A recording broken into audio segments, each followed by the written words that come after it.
Welcome. Today we're looking at Matthew chapter 15 verses 21 to 28. When I was a child, no trouble with hearing this story. As an adult and a father and now a grandfather, whoa, this is a painful story to listen to. Let's explore. Leaving that place, which was the Sea of Galilee, Jesus withdrew to the region of Tyre and Sidon. A Canaanite woman from that vicinity came to him crying out, "Lord, Son of David, have mercy on me. My daughter's demon-possessed and suffering terribly." Jesus didn't answer a word. So his disciples came and urged him, "Send her away. She keeps crying out after us." He answered, "I was sent only to the lost sheep of Israel." The woman came and knelt before him. "Lord, help me," she said. He replied, "It's not right to take the children's bread and toss it to the dogs." "Yes, it is, Lord," she said. "Even the dogs eat the crumbs that fall from their master's table." Then Jesus said to her, "Woman, you have great faith. Your request is granted." And her daughter was healed at that moment. As I said, it's a tough reading. And I'd like to thank Ali Barrett somewhere in the States for all her artwork for this sermon. So is this simply male power and privilege at work?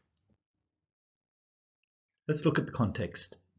So readings for 2 Sundays ago were the loaves and fishes. So there's Jesus trying to find quiet time for himself, but the crowd get there before him in the Sea of Galilee.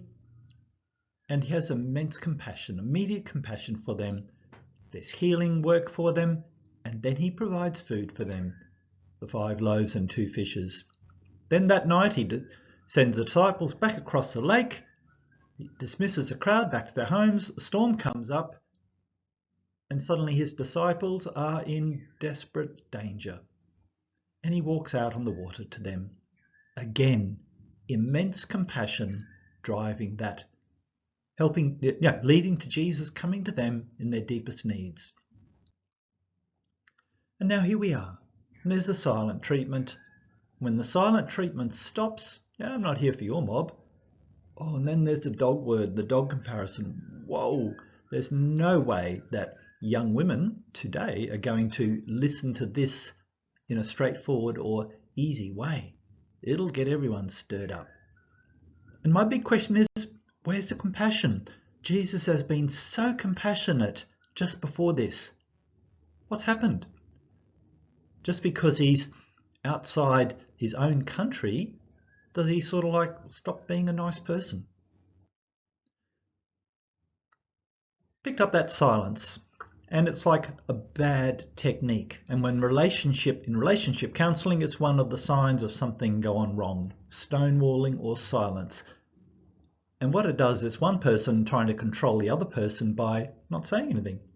And what it does is make the other person feel unimportant, and it might look like the person being silent is calm and quiet, and what they're actually doing is deliberately inciting and building up frustration in the other person. And then when the other person explodes, they can say, "Oh, you're a bad person." Canaanite. Whoa, that's a loaded term. That's ancient history. That's from 1,000 years before. They were the original inhabitants of the land. When Joshua then led the Israelites into the promised land, they were meant to get rid of the original inhabitants, which they did in the hill country, but they didn't down on the coastal regions, the Philistines. And the Canaanites were a different people, worshipped different gods, and their instructions, don't marry them. And it's not just they worship false gods, but there's a whole different side, and this is weird, but it ties in with farming. So the Israelites had to learn a new way of farming. In Egypt, they'd been used to the Nile flooding, so they were irrigating.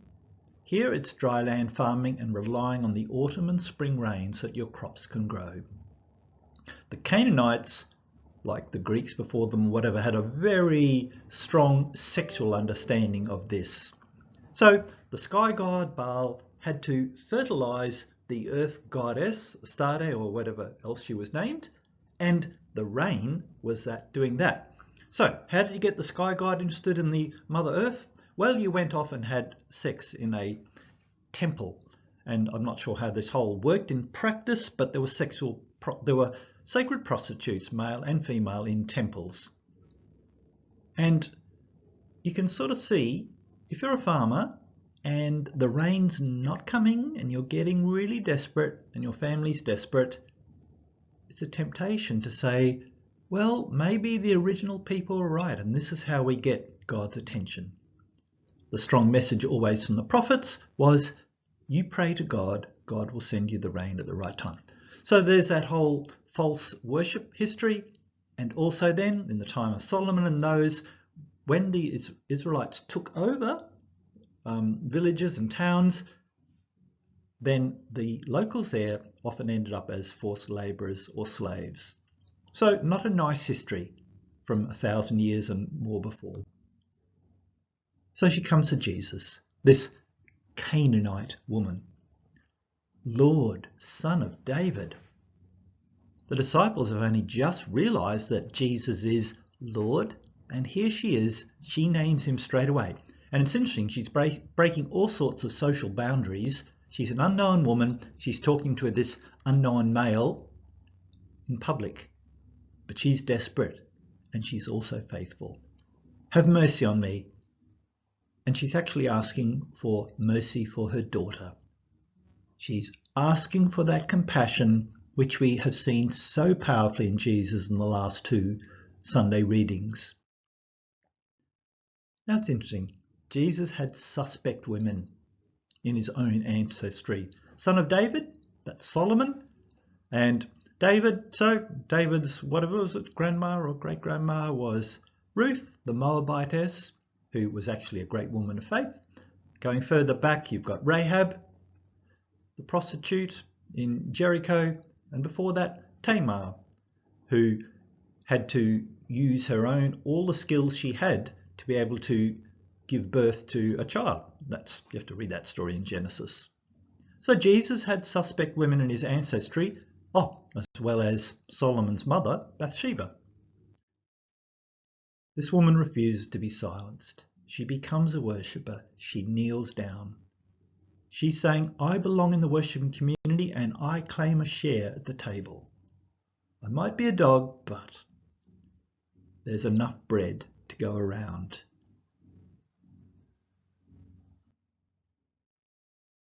And Jesus affirms her, you have great faith.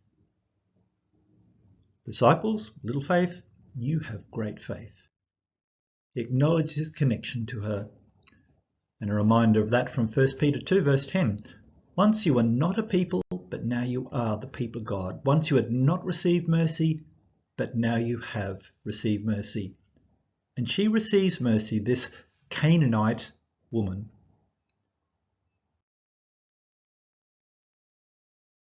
So for ourselves, we keep learning, we trust the compassion of Christ. It's there even in times of darkness and silence, and even if it feels like somehow Christ is rejecting us. That's not the case ever. So we trust this compassion. We learn that even our little faith is enough. And then we learn to practice that compassion with ourselves. And that's really important. So often we're there for other people, then we wear ourselves out. We need compassion for ourselves as well as compassion for those who are around us. Matthew's community that he was probably writing the gospel for at first were a group of Jewish Christians, but they're living in a Gentile city, and they're learning, a major city of Antioch, they're learning that this new Christian church, this new people of Israel, includes Jews and Gentiles, don't have to be circumcised. It's not a matter of keeping the commandments as rigorously as they were taught. So all are welcome at the table. And there is enough to go round. There's enough bread to go round. And final thought. Remember that name, Canaanite? That's from 1,000 years before. In our own lives, in our communities, in our churches, in our nations, old stories do have to change in the light of the gospel. We can't keep holding on to old prejudices, or old hurts, or old limited ways of seeing things. Let the light of the gospel come in, and then let that change our neural pathways. Let that change the way we see, so that we discover that all are welcome at the table.